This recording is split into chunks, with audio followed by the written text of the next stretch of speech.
Welcome to Just Minding My Business Media, where you get information that you can use. I'm your host, Ida Crawford. But before we dive in, remember to subscribe to Just Minding My Business on our YouTube channel and wherever you get your podcasts. Share Just Minding My Business with your family, friends, and colleagues. Engage with us by leaving a review or comment.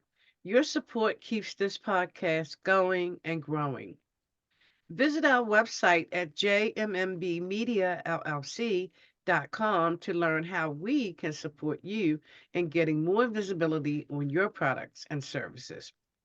Well, today I am happy to bring to the stage Cary Prejean. Did I say it right? Close enough. All right. And Cary is the president, CEO, and founder of CFO Consulting LLC. And he brings over 35 years of expertise to growing businesses. He champions streamlined business practices, simplifying financial insights to just 1 hour weekly for owners.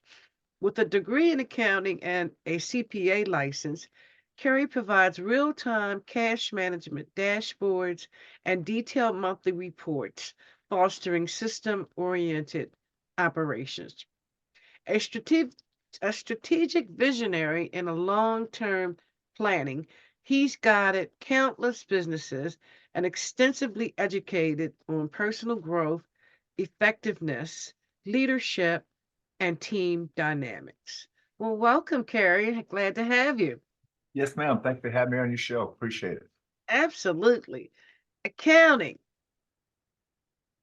You've got to be a anointed person to get into accounting because that is one of those subjects that's super tough. Well, it's not for everybody. It's a lot of conceptual ideas. It's not like engineering where it's hard and fast facts. But I don't know. I enjoyed it. Okay. I'm an accounting nerd.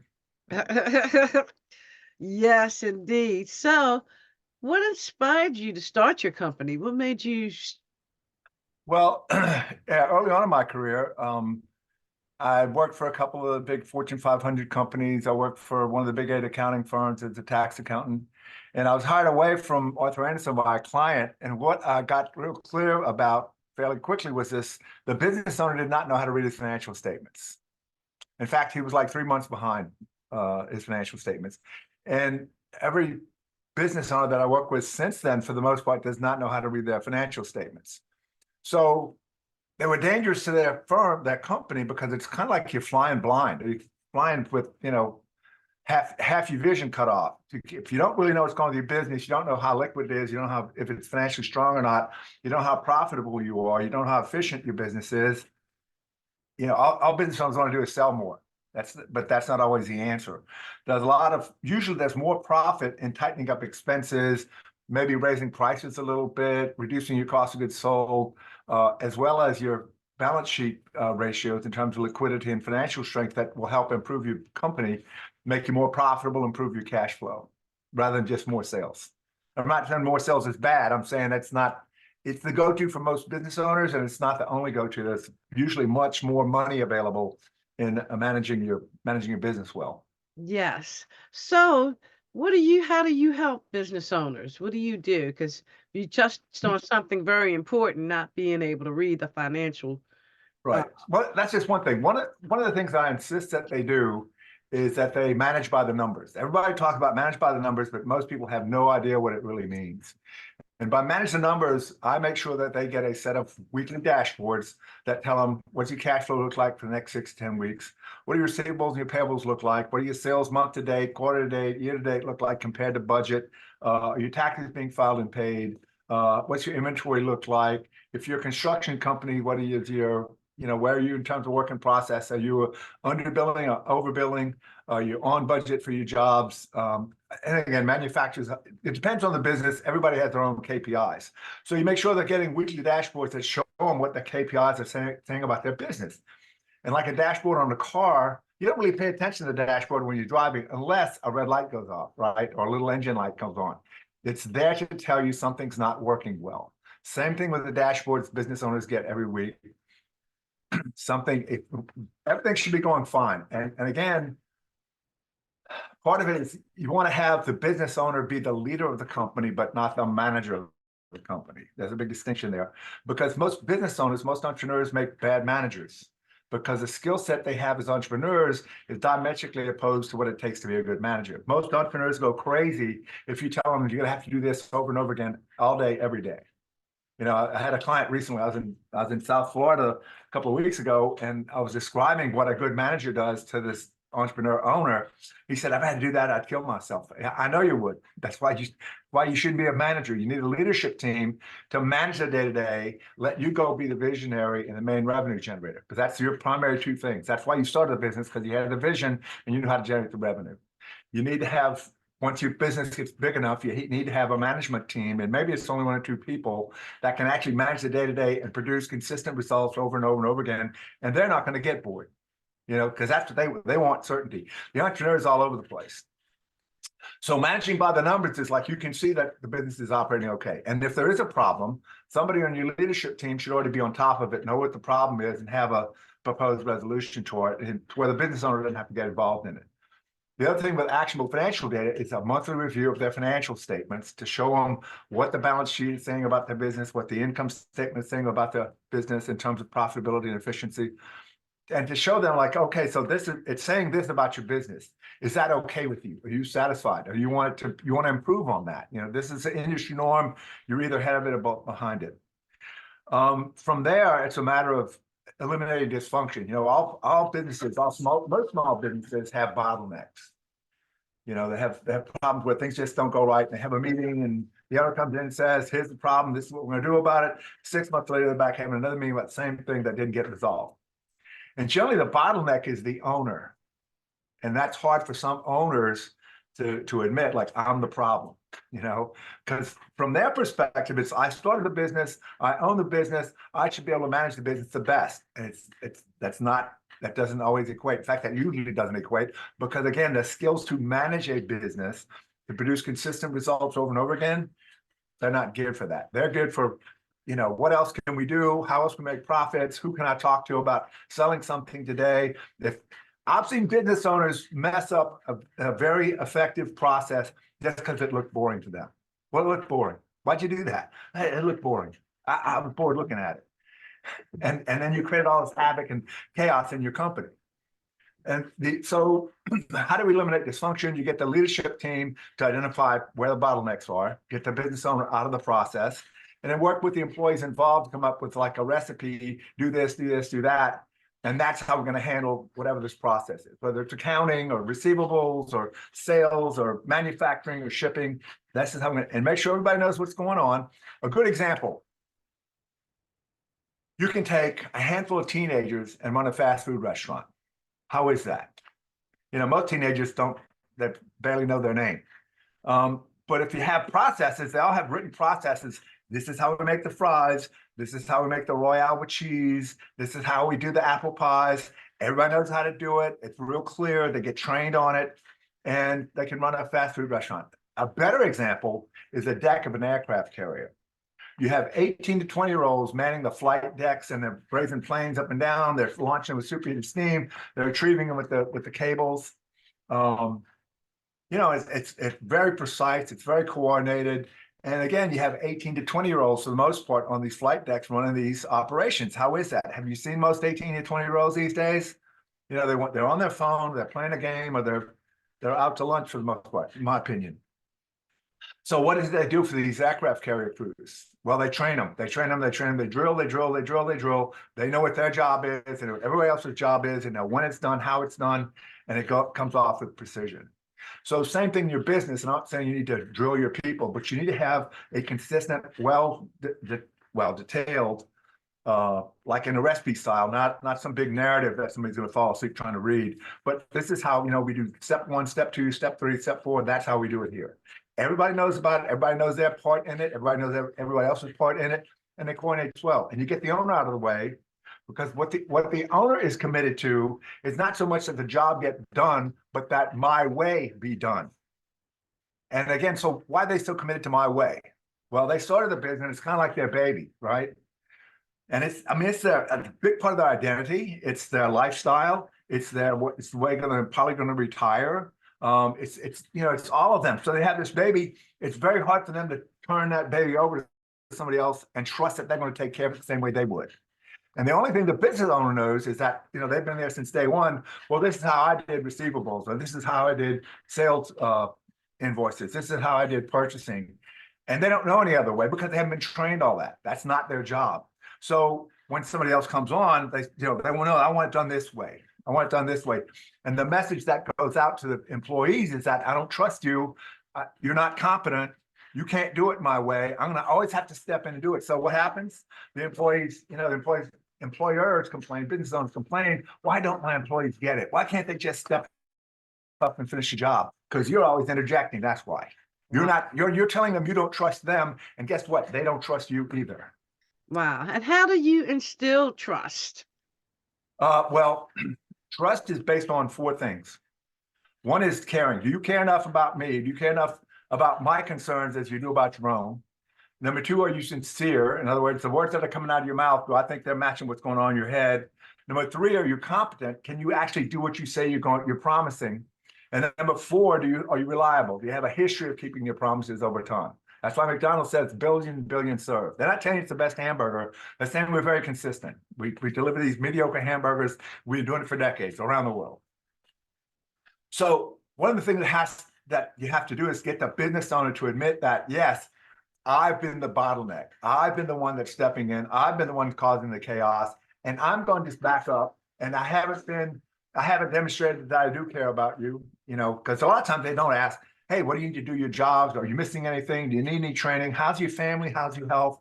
How are your kids doing in school? Like, get to know people. And again, the bigger the company goes, the owner can't know everybody on that level, but they can know their leadership team and foster that kind of relationship from the leadership team to the people that they work with. And really it becomes a cultural company thing. It becomes a company culture that people get that they are cared about.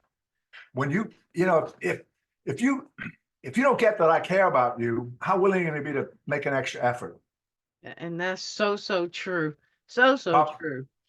So there has to be some level of demonstration by the owner and the leadership team that we care about you as employees. And if that means a little better benefits, or we're going to be more flexible on your time, we're not going to have a bunch of rigid rules. I mean, I've seen places, it's like going to jail. The rules, they have so many rules. They have somebody standing at the door for employees that come in and they're holding up their cell phone to show what time it is, because that's the correct time. You're a minute late, you're 2 minutes late. Are we children? Is this kindergarten? So yeah, you have to demonstrate, number one, that you do care. Ask them about their jobs. Ask them if they need any training. How's everything going? Is anything missing? How are things going at home? All that kind of stuff. But you also have to be sincere in that I am admitting that I'm the problem and I'm going to get out of the way. I'm going to let y'all develop processes. I'm going to trust you to take care of my baby, right? Yes. And again, you also have to give permission to, and if I step in anyway, you have permission to call me on it. Like, hey, you're getting involved again. You said you wouldn't do this. We're going to handle it, but go back to your office and just trust that we're going to take care of this.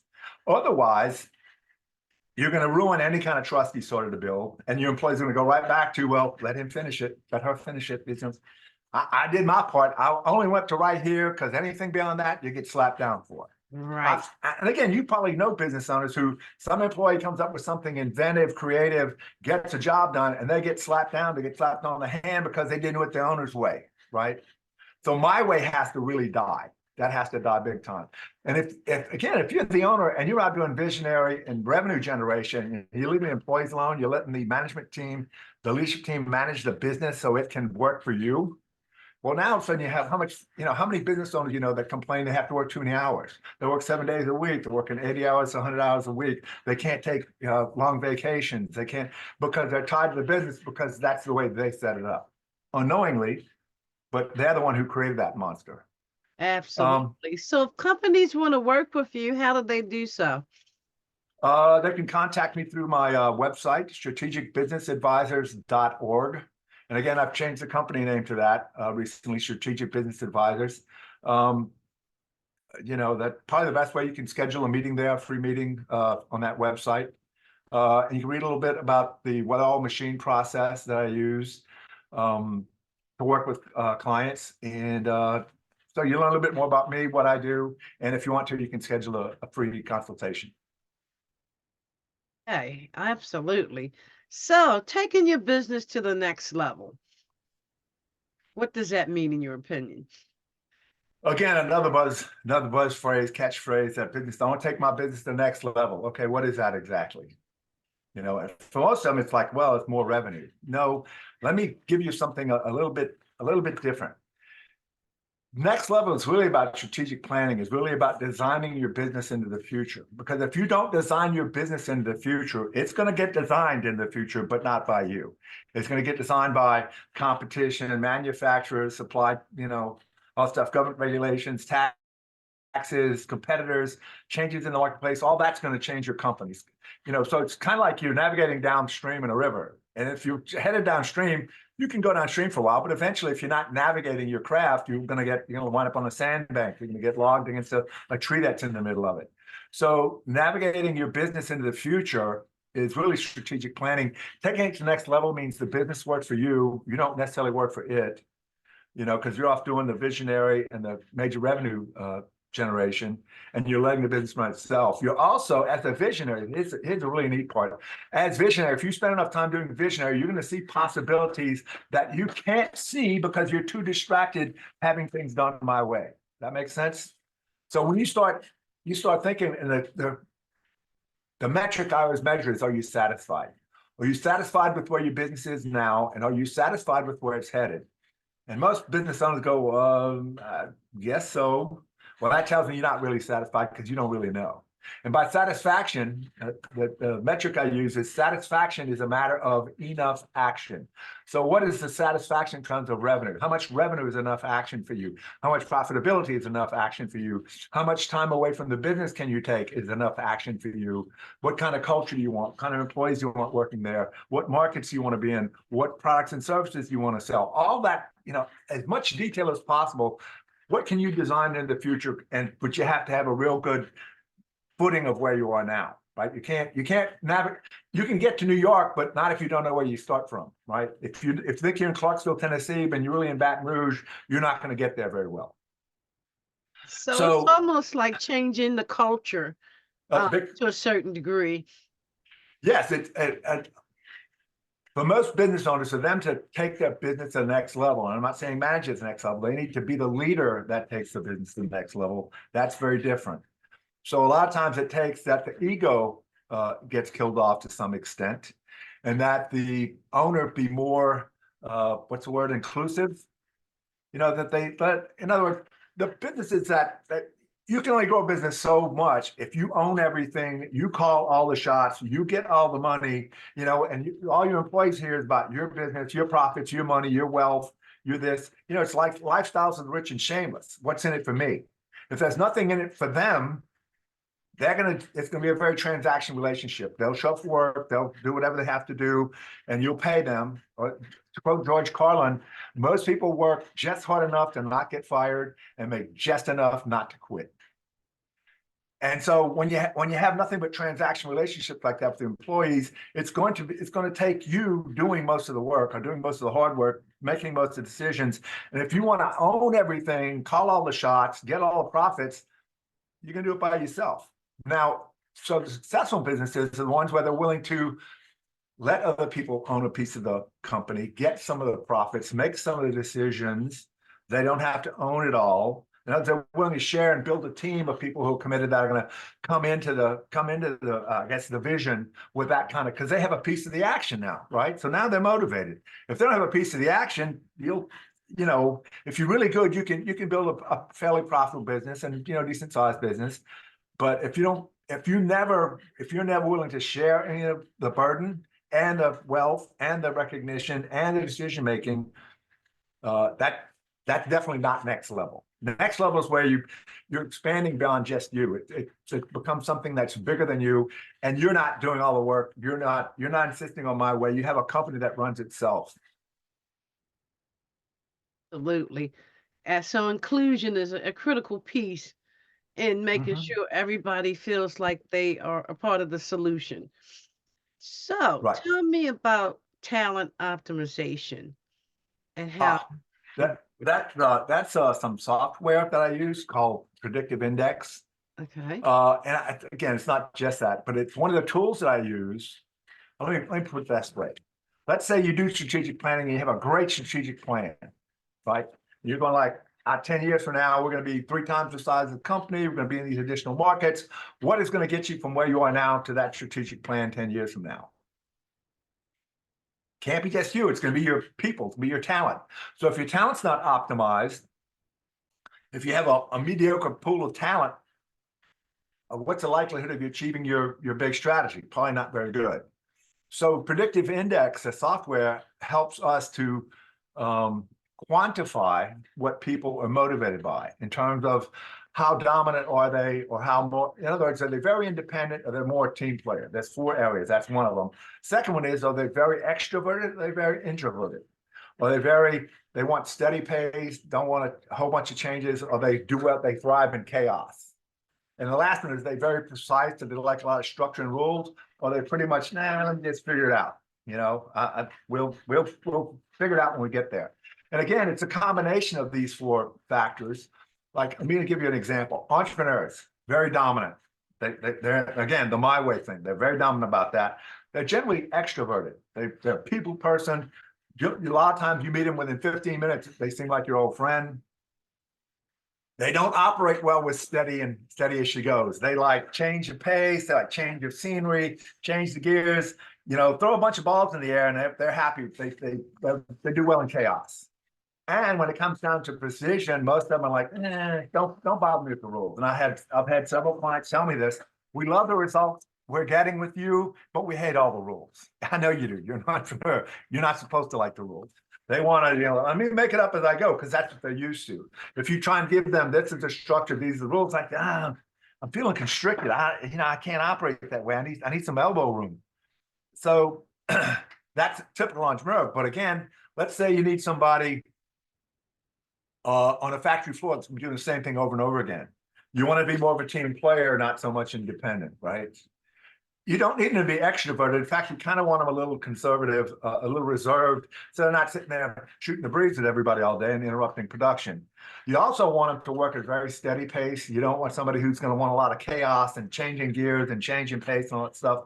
You also want it to be very precise. You want, if they're on manufacturing, especially like machine shop, or you want them to be very precise in their work, and you want them to want rules and structure, right? So it's not that any one type or any of these things is bad or good. It's depending on the job, who's going to fit the role best. And so you can use the software to say, okay, this is the job. How do you want to do? So here's the profile of the person we want in that job. And then you have the person, it's like a 5-minute test, 6-minute test. And it basically gives you some fantastic analysis of what motivates that person in those 4 areas. And then it gives you a big narrative of how they're going to work best, how they're going to show up best, what are their real strengths, and some cautions of taking to excess, especially their strong points, taking to excess, these are potential conflicts. You can actually use the software to compare, like, compared to other people they'll be working with. If they're taking this, you can match profiles and it'll tell you how, where they'll get along, where the potential pitfalls are, how to best work together. And it's a good tool. Now the owner can see, oh, okay, this makes sense. Now I can see why they're kind of a prickly pear at times, or, oh, that's why they're always talking to everybody at the water cooler, because they're so extroverted. That's why it's hard to get them to listen, because they're so dominant, they're so independent, they're going to do it their way no matter what you tell them. Anyway, so and you can use the software to put everybody on a team in and show how well the team, show what kind of team they actually are, as well as given the objectives of the team, where they might have to stretch a little bit, or maybe bring in some different talent, maybe somebody in the company, or maybe hire outside. This sounds like a really smart tool that you're working with. So what other things does your tool support the business owner with? Well, outside of a lot of the analysis and the dashboards and everything else, getting the processes done, part of my training is that I'm a certified ontological coach, which probably doesn't mean much. Most people never heard of it, but basically it's a discipline called the ontology of language. It was developed by a gentleman by the name of Fernando Flores from Chile, and it has some claims. Number one, it says that we're not just biological beings, that human being, what makes us human is that we have a linguistic structure, right? And the way you can tell you have a linguistic structure is as all this input is coming into you, your brain is telling you, is giving you a story about it. Good, bad, right, wrong, makes sense, doesn't make sense, like it, don't like it, a whole bunch of prejudiced opinions. We all have them. We all have all these opinions already. And again, it's and the good thing is you don't have to make up your mind. You don't have to make a hard decision every time of, do you like this food or do you like that food? You already know what you like. If you what clothes to wear or whatever, all the different choices we make in a day. If you had to stop and think about it like it was the first time making that decision, you'd be exhausted before 10. So they kind of help you be on automatic. At the same time, they blind you because whatever your narrative is, it's going to have you see certain things and it's going to have you miss a whole bunch. So the thing to do is to be able to check into your narrative, and especially these business owners that I'm working with that are so insistent on my way, is to get them to see that, oh, it's just a narrative I have, that I don't trust people because it's my business and I really need to learn how to trust. In other words, you help them change their narrative so that they can be different people. It sounds, I don't know how it sounds. So some people it sounds really good for that. That doesn't make sense. Well, probably not, but here, let me work with you a little bit and maybe you'll see something. Yes, and that's probably the biggest hurdle that you have trying to get people to change into something different. Right, because your narrative is going to tell you, no, they know what they're talking about. This is the way, because your narrative has been there a while. Those assessments have been there a while, and for the most part, a lot of our really strongly held assessments, we don't even see them as assessments anymore. We see them as the truth, right? And we've got about this much range of light, sound, whatever that we can experience as human beings. So, I've heard scientists say if you could see every light beam or ray of energy that hits the earth, it'd be like noon all day long, 24 hours a day, right? But we have this limited range of light rays that we can see, limited range of colors, limited range of taste, smell, hearing. So we get this much of really what's going out there. And because the narratives have been there so long, and we know that this is the way the world is, we think we're seeing reality. That's a mistake. We think the way what we see in the world, everybody else sees, and they don't. That's why you can have several people on a roller coaster. Some people love it, some people hate it, some people are kind of in the middle. Or you have witnesses to accidents or events, and they'll have different stories because out of their narrative, they're going to see certain things and not see others. So when you get to work with business owners, especially their leadership team, you can help them to see what narrative they're living out of and what blindness is, what things they're blind to. And when they can start to see, oh, that's been there all along. Yeah, this is not new. This has been there all along. Just your narrative had you not be able to see it is all. Wow. And so when they start having those kind of aha moments, it's easier for them to see, oh yeah, I really don't see the world in, without any kind of judgment. Everything I see is with judgment. Everything I see is attached to this big story of assessments and narratives and stuff. Yes, Cary. So if people want to work with you again, how do companies connect with you? Again, the best way would probably be my website, strategicbusinessadvisors.org, not .com, .org. There's you can read more about the well-oiled process. You can read more about me and my background.